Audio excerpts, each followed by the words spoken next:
Welcome back to Tanya in 5. The last few days we've been studying chapter 32. Chapter 32 is a unique and somewhat freestanding chapter. In terms of the flow of chapters, chapter 32 is a kind of parenthesis, meaning someone can read chapter 31 and then go to 33 and get the flow. On the other hand, chapter 32 stands at the core of everything Tanya stands for, and it is the center of what it means to live a life of attachment to God. In fact, the Hebrew letters for 32 is Lamed Bet, which spells the word Lev, or heart. In chapter 31, when we describe the transition between being broken of one's egotistical detachment from God and going to joyful attachment to God, we explained that there are in essence two layers to me.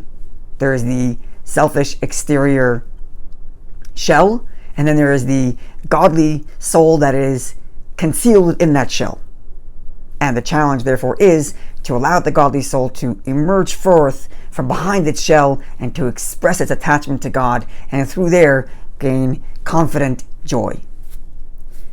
This point of being able to emphasize the needs of the soul, allowing it to surface above the shell of the animal soul's ego, stands at the core of what it means to love a fellow Jew. Not just to behave cordially to our fellow man, but to actually feel emotional attachment, actual feeling of love.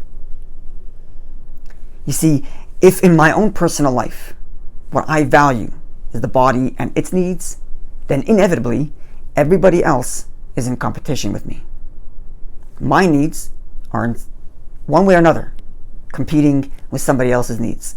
If I find that somebody else can help me in my needs, I like them. If not, I'm very hesitant to say that I like that person so much. But if in my own personal life, my soul is of what's value, my soul's attachment to God is of what's value, then how can my soul be in competition with somebody else's soul? Not only that, but at the root, all of our souls come from the same one God. In fact, all souls, as we described in previous chapters, specifically chapter 2, are really at the essence one. We are one great Jewish soul, divided into different bodies. So if my body and its selfish needs are what's important to me, then everybody else is separate and inevitably competing with me.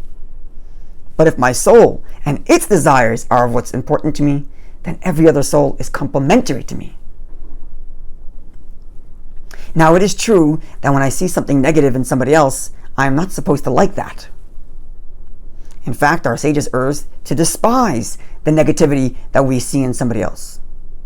But, says the Alter Rebbe, first of all, that is only with somebody you know very well. If you don't know the person very well, you don't know what the expectation for that person is, you don't know what the challenges of that person is, you don't know what the quality of life that person has, then you have no right to say you despise their negative behavior.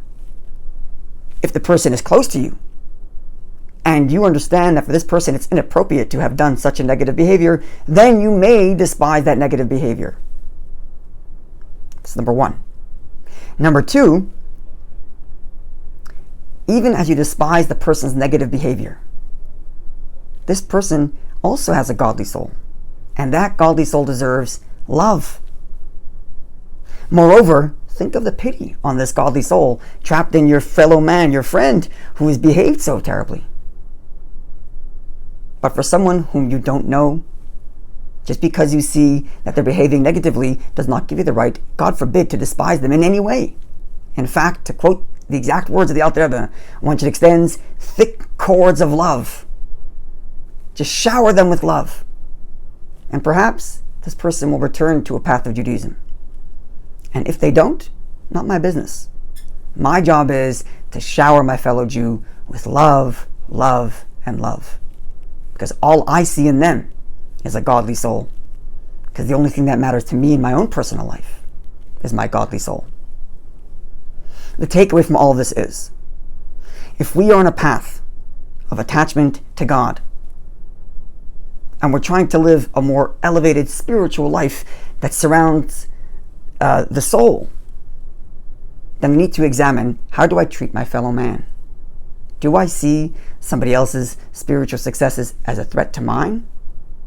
If that's the case, then is it truly the soul I am nourishing within me? Or is it just my ego? Looking forward to seeing you when we conclude chapter 33.